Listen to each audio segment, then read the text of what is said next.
Sumatera Barat, daerah yang memiliki jutaan keindahan dan kearifan lokal yang memukau. Bentang perairan biru samudra dan barisan bukit, gunung, hingga aliran sungai yang menyajikan keindahan tiada tara.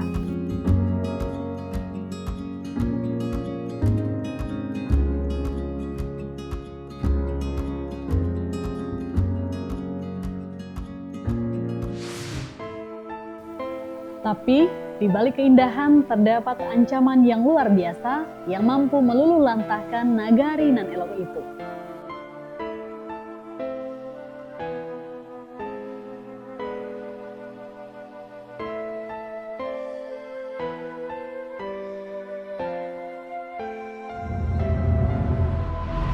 Sumatera Barat memiliki ancaman besar.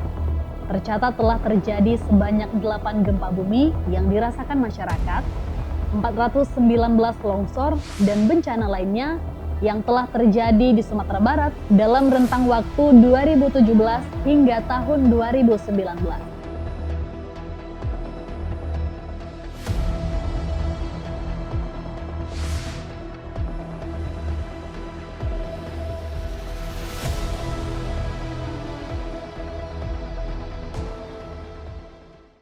Ini adalah Mentawai, satu dari sekian banyak wilayah Sumatera Barat yang menjadi kunjungan wisatawan internasional untuk melepaskan riuh perkotaan.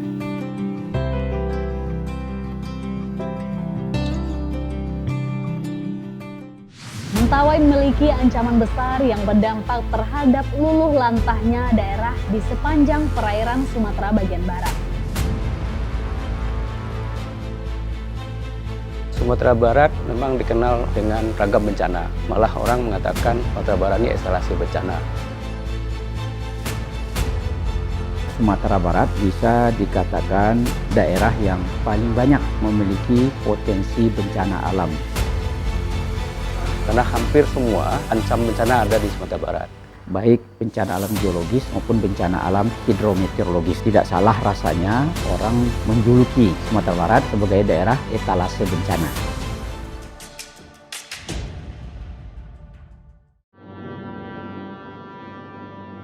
Sejarah telah mencatat bahwa beberapa kejadian gempa bumi telah terjadi di Provinsi Sumatera Barat yang menimbulkan korban jiwa dan kerugian harta benda yang cukup besar.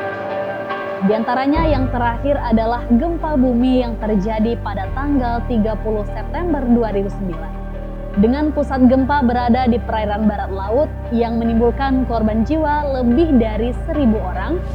Dan gempa bumi pada tanggal 25 Oktober 2010 dengan pusat gempa berada di bagian barat Kepulauan Mentawai yang disertai tsunami dan menimbulkan korban jiwa sebanyak 509 orang. Belum lagi jumlah kerusakan fisik dan sosial yang mengakibatkan kerugian yang sangat besar. Bencana ya ada 12 jenisnya ya. Itu kan ada yang kita sebut bencana alam dan non alam. Nah, bencana alam ada yang kita sebut juga bencana geologi.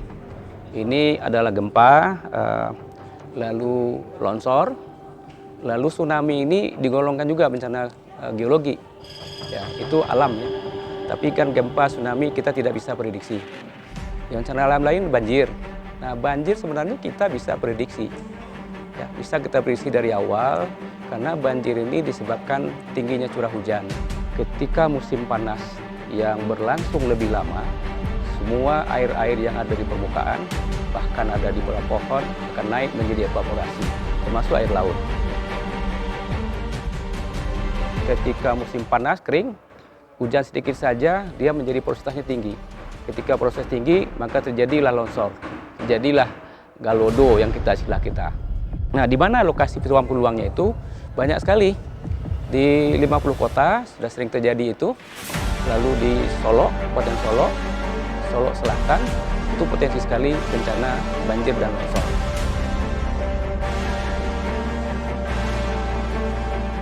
Bencana lain selain banjir dan longsor, kebakaran. Kebakaran selain dari kebakaran hutan, banyak juga kebakaran-kebakaran di rumah-rumah penduduk kita. Kebakaran hutan juga terjadi pada musim panas pada umumnya, dan ada juga spot-spot kita ya. Keberadaan beberapa sungai besar di Sumatera Barat juga berpotensi untuk terjadinya ancaman banjir dan longsor selama musim hujan. Bencana yang lain, bencana sosial, dan itu juga pernah di kita ya.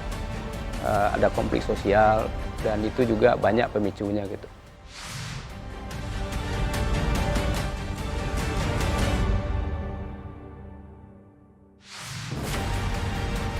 Provinsi Sumatera Barat di dalam Indonesia Earthquake Code SNI 1726 pada tahun 2002 yang terbaru juga ditempatkan sebagai wilayah yang memiliki puncak akselerasi tanah peak ground acceleration tertinggi, yang berarti bahwa Sumatera Barat adalah wilayah yang sangat rentan gempa.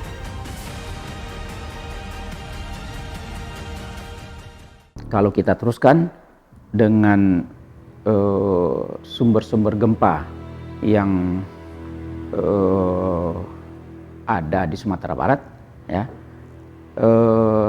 ada dua. Yang pertama yaitu di Megatrust Mentawai. Akibat dari dorongan lempeng Indo-Australia terhadap Eurasia, maka muncul gempa-gempa yang berkekuatan dari kecil, tentu saja ya, kekuatannya kecil sampai sangat besar, ya.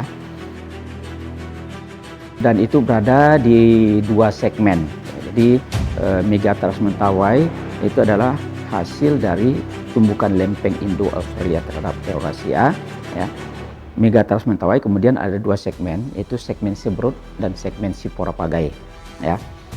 Nah, kemudian di daratan Sumatera itu ada patahan mendatar namanya patahan Semangko, nama lainnya patahan Sumatera, yang mulai dari Aceh, ya, provinsi Aceh, masuk ke Sumatera Utara, terus masuk ke Sumatera Barat, terus masuk ke Jambi sedikit, ya, terus ke Sumatera Selatan, Bengkulu, Lampung, ya. Itu daerah yang dilalui. Artinya Sumatera Barat dilalui oleh patahan ini. Nah, kemudian patahan Semangko yang bergeser secara mendatar ini juga dibagi menjadi 4 segmen. Di segmen di Pasaman itu namanya segmen Sumpur, kemudian segmen Siano, kemudian ke bawahnya lagi segmen Sumani atau segmen Singkara, terus terakhir segmen Suliti namanya di Solok Selatan. Nanti bersambung dengan segmen Kerinci di Provinsi Jambi.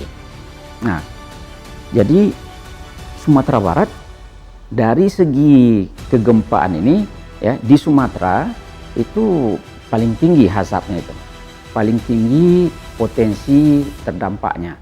Kalau di Sumatera Utara Megatrustnya itu satu segmen Nias, di Aceh satu segmen Simelu, Sumatera Barat 2 segmen, ya kan. Nah, lalu di patahan Semangko yang di darat tadi, yang bisa dikatakan yang paling aktif di Sumatera Barat pula.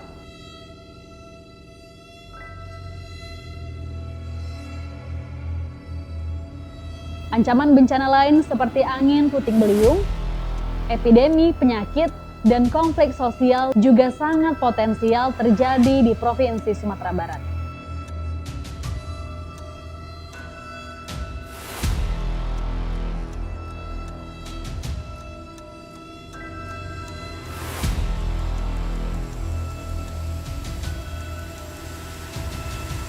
Nah, tentu saja bencana alam ini yang kita sebut sebagai hazard, ya, itu ada yang bisa menimbulkan kerugian yang besar sekali, ada yang bisa menimbulkan kerugian sedang, ya, atau juga kecil, ya, dan itu juga tergantung kepada daerah-daerah masing-masing, ya.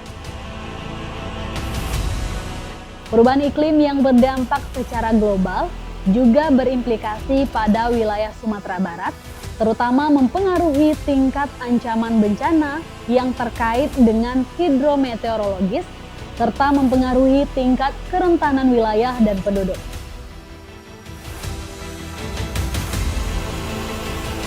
Dari seluruh jenis hazard, yang paling menakutkan orang itu memang gempa. Nah, kenapa dikatakan demikian? Karena pertama, biasanya gempa itu menimbulkan kerugian yang besar, bahkan sangat besar, ya. Baik kerugian jiwa maupun harta benda atau rusaknya infrastruktur, ya. Satu. Yang kedua, itu datangnya tiba-tiba. Walaupun ilmu yang terkait dengan gempa itu sudah berkembang cukup lama, ya, baik ilmu pengetahuan maupun teknologinya, tapi sampai saat ini orang masih belum bisa memprediksi kapan terjadinya gempa itu. Terus yang ketiga, biasanya wilayah yang terdampak kalau terjadi gempa itu luas, bahkan sangat luas. Tidak hanya satu kecamatan, tidak hanya satu kota atau kabupaten, ya, bisa satu provinsi, bahkan lebih. Bahkan bisa beberapa negara. Jadi itu antara lain yang menyebabkan gempa ini sebagai bencana alam yang sangat menakutkan. Belum lagi ditambah, gempa itu juga bisa men-trigger atau menimbulkan bencana alam lain. Likuifaksi misalnya, tsunami, nah itu, kebakaran. Dari sekian banyak itu, ya, gempa merupakan bencana alam yang paling menakutkan. Dan itu Sumatera Barat memiliki itu sumber-sumbernya dan juga daerah yang terdampaknya.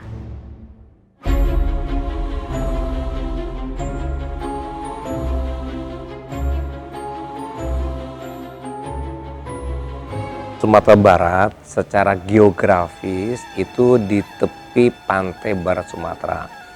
Lautannya lautan Hindia, dan memang ada lempeng namanya cincin api, ya, yang kemudian itu juga memberikan pengaruh kepada kondisi geografi di Sumatera Barat. Dan di pantai barat itu juga kita di Sumatera dikenal dengan pegunungan, ya, bukit barisan. Tentu dengan pegunungan konsekuensi juga banyak sungai-sungai, dan kemudian danau-danau, dan juga Gunung Merapi. Dan itu semuanya akan berdampak juga kepada beberapa positif negatif. Negatifnya adalah bencana. Kalau positifnya tanah subur, ya, bukan main, pertanian, peternakan, perkebunan, perikanan sangat bagus sekali.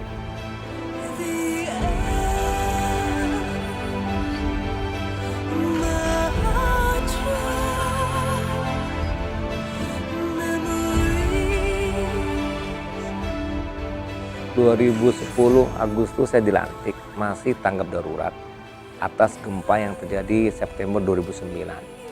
Dan pada waktu itu yang terjadi adalah gedung ini retak, kantor pemerintahan nggak terpakai karena juga retaknya parah sehingga nggak bisa dipakai. SKPD kita gedungnya hampir sebagian besar juga hancur, untuk rumah penduduk demikian, jalan jembatan rusak, pasar, rumah sakit, sekolah, masjid, itu kondisi demikian.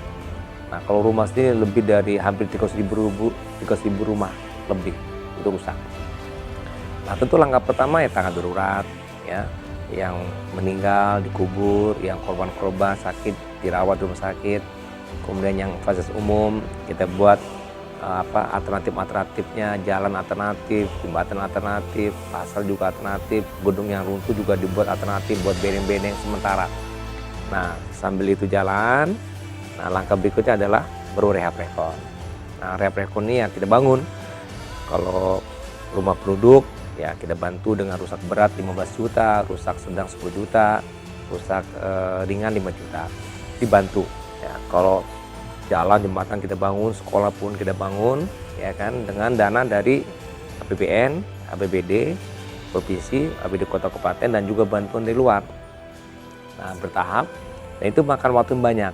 Kalau untuk rumah yang 297.000 rumah itu tahun 2011 selesai, ya kan 2010, 2011 sudah selesai.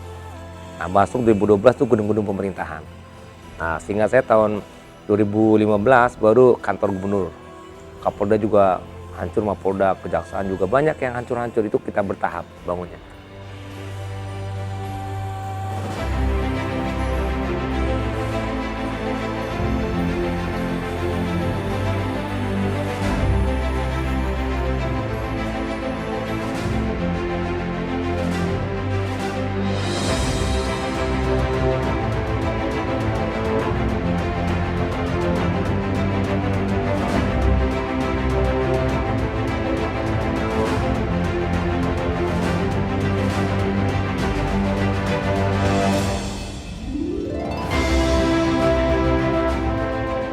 Pemerintah daerah dan masyarakat telah menyadari potensi bencana luar biasa tersebut, dan sejumlah langkah yang merupakan bagian dari mitigasi bencana telah dilakukan dengan dukungan berbagai pihak. Jalur evakuasi telah ditetapkan, latihan evakuasi telah diadakan beberapa kali, dan lain sebagainya. Posko utama di sini posko 2. Tolong segera kirim bantuan tandu ganti.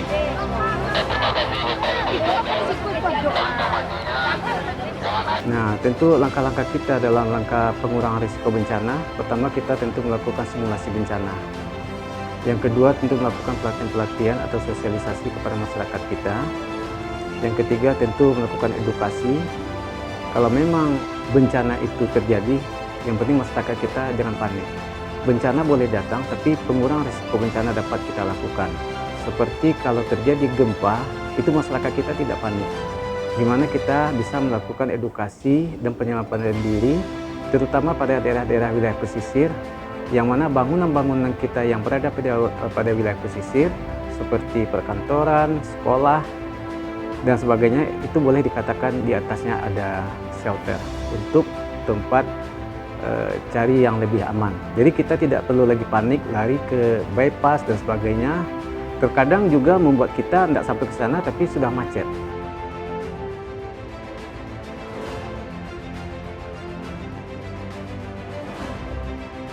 Kita waktu itu dibantu oleh beberapa NGO seperti Mercy, seperti Walhi, mengedukasi masyarakat tentang bencana alam ini. Jadi beberapa kali kita memang dilatih untuk mengenal apa itu bencana, bagaimana menghadapinya, dan kita dilatih tentang mitigasi bencana ini.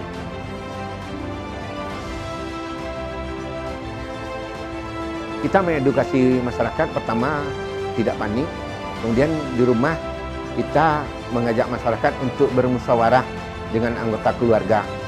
Bermusyawarahnya begini, seandainya terjadi gempa ataupun tsunami, kita sudah sepakat di rumah ini titik kumpulnya di sana. Walaupun kita sedang di sekolah, di masjid, di pasar, seandainya terjadi perintah eksodus atau evakuasi, kita di satu titik sudah sepakat bahwa kita berkumpul di masjid itu atau di lapangan itu seperti itu. Jadi masyarakat itu sudah sepakat.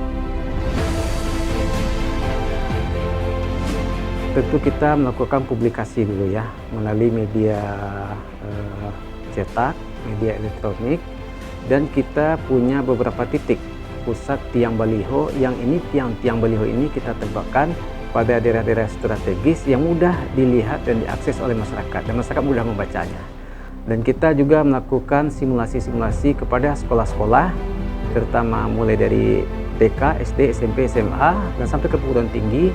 Di samping itu kita bekerja sama dengan Forum Pengurangan Risiko Bencana, yang notabene semua kawan-kawan itu merupakan para tenaga relawan yang siap membackup BPBD. Kita melakukan kerjasama juga dengan Forum Pengurangan Risiko Bencana Perguruan Tinggi, jadi semua unsur terlibat. Jadi dalam penanganan bencana ini tidak bisa dilibatkan oleh satu atau dua lembaga institusi pemerintah saja, tapi kita penanganan bencana ini yaitu dengan sistem pentahelik. Semuanya terlibat, dari masyarakat, perguruan tinggi, pemerintah, media informasi, termasuk juga stakeholder lainnya. Jadi semua terlibat dalam penanganan bencana.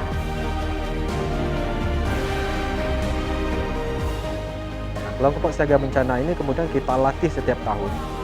Kita latih, itu materi-materi yang kita berikan itu dalam pelatihan adalah salah satunya pendirian tenda, mengelola dapur umum, manajemen posko, dan pertolongan pertama pada gawat darurat. Nah, ini hal-hal yang harus dikuasai oleh anggota-anggota KSB sebagai perpanjangan kita di desa dan kelurahan. KSB ini kegiatannya ialah seperti kita ada masalah bencana gempa dan cara-cara untuk kita menangani gempa ini musibah gempa itu dengan seperti kita bikin tenda ya untuk menginginkan masyarakat KSB ini dari 2013 sudah mulai jalan. Pelatihan misalkan kalau terjadi gempa, jadi ada disosialisasikan kepada masyarakat, seperti seandainya ada kejadian gempa, ada jalan evakuasi untuk itu kita mengungsi. Yang kedua ada banjir, setelah itu ada kebakaran, itu yang diadakan oleh BPBD dan Damkar.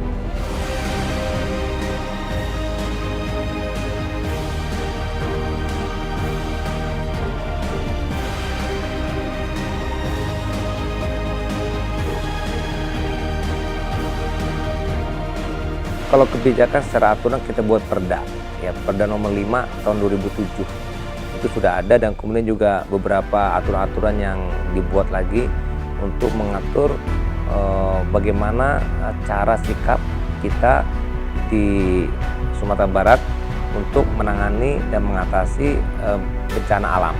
Dari mulai kesiapsiagaan, yang misalnya di sekolah itu diatur untuk ada SOP-nya. Kalau terjadi gempa, terjadi ini sebagai apa langkah-langkahnya. Di hotel-hotel, kalau kita masuk hotel ada acara, diumumkan dulu langkah-langkahnya, ada pintu masuk ini, pintu keluar ini, dan seterusnya. Itu SOP. Jadi perda diturunkan nanti kebijakan dalam bentuk pergub, diaturkan nanti dengan kebijakan dari BNPB, kemudian nanti ada kota kabupaten pun kita buat aturan-aturan yang dibuat sendiri kepada sekolah-sekolah di SD, SMP, nanti SMA, dan perguruan tinggi semuanya. Nah itu kita buat untuk persiapan secara pribadi untuk mengatasi kalau jadi bencana, khususnya gempa ya.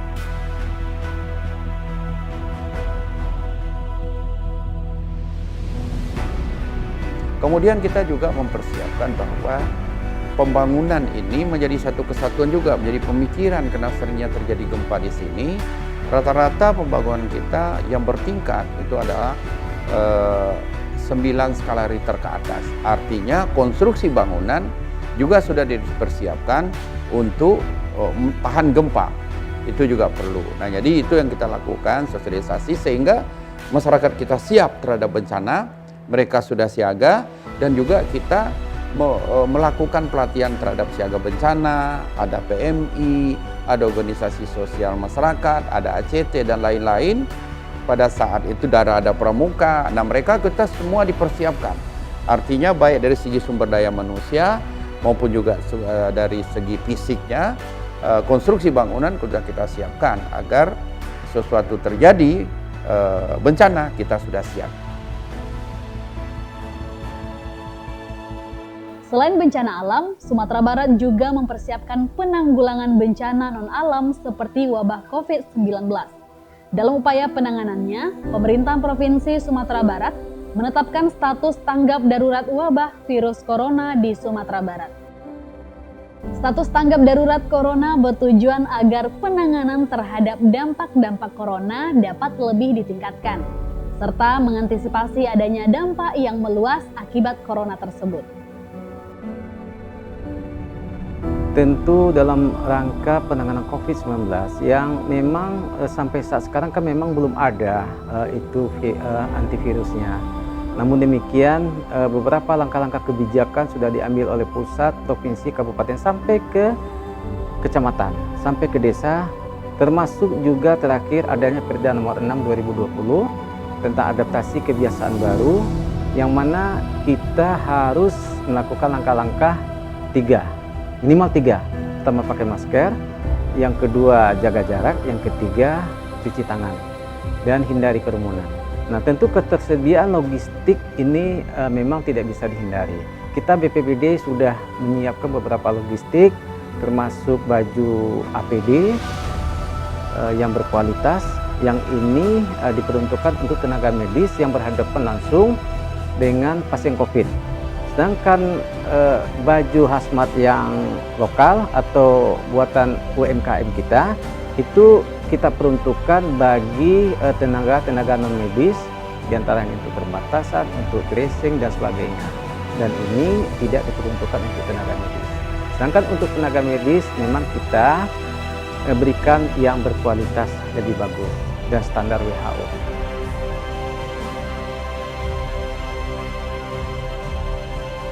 Kita himbau kepada masyarakat tidak usah takut Memang kita hidup di daerah bencana, tapi mari kita selalu waspada dan melaksanakan aktivitas keseharian seperti biasa. Kalau ada ancaman-ancaman bencana, itu diharapkan kepada masyarakat mengambil langkah-langkah penyelamatan. Jangan pikirkan harta benda, jangan pikir, tapi selamatkanlah diri, selamatkan keluarga. Dan jangan panik kalau ada shelter di dekat terutama wilayah pesisir, itu pergunakanlah shelter itu tempat penyelamatan. Jadi tidak usah panik.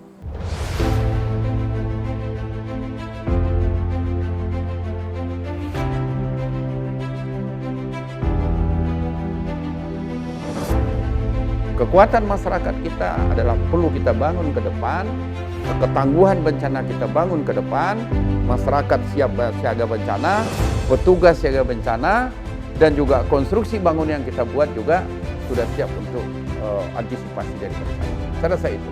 Yang paling penting lagi adalah para tokoh masyarakat ini Mama itu membiasakan kepada rakyat Sumbar dengan budaya ketika ada gempa, ketika ada tsunami itu dia tahu langkah yang dikerjakan.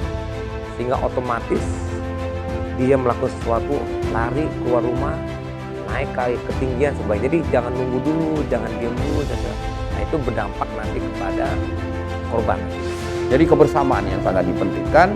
Mudah-mudahan dengan kebersamaan itu masalah gempa, masalah bencana di Sumatera Barat kita bisa atasi secara bersama-sama. Jadi kebiasaan-kebiasaan ini yang perlu disosialisasikan. Ya, saling kita juga berdoa kepada Allah. Mudah-mudahan tidak terjadi bencana alam yang besar di Sumatera Barat, walaupun geografisnya memungkinkan itu terjadi. Ya mudah-mudahan bisa terkendali semuanya.